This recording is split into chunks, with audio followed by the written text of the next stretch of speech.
Hi, President Ryan. My name is Allison Bigelow. I'm an assistant professor in the Department of Spanish, Italian, and Portuguese, where I teach classes on colonial science, indigenous literacies, and gender systems. Right now, I'm finishing a book which is due to the Omohundro Institute of Early American History and Culture by December 12th, so under the wire, on mining and metallurgy in the colonial Americas.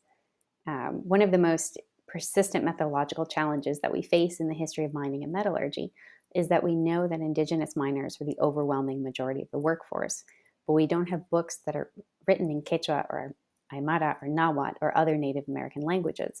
So we can't chart the movement of ideas in the same way that we can document silver production and labor. What we do have is a notable corpus of Hispanized forms of native technological vocabularies, and these allow some insight into indigenous knowledge production. For example, in the fifth stage of the 10-step method of amalgamation that was discovered and perfected in colonial Mexico, refiners added mercury to their mixing bins.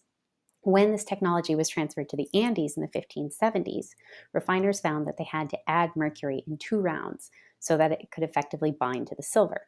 Otherwise, this very heavy reagent sunk to the bottom of the bin and it formed sediment, which is called heces or asientos in Spanish.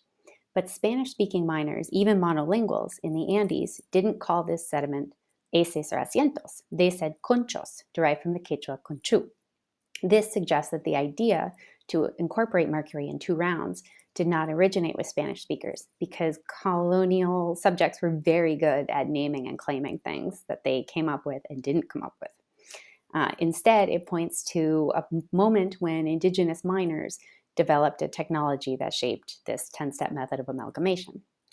When books from the Andes appeared in Europe, translators did not know what to do with terms like conchos.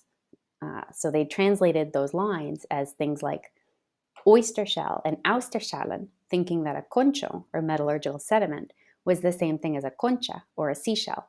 In this way, by tracing the incorporation of indigenous terms into colonial Spanish and the mistranslation of those vocabularies into scientific writing in Europe, I can create a record of indigenous knowledge production that allows us to document specifically where Native American miners contributed to the science of silver.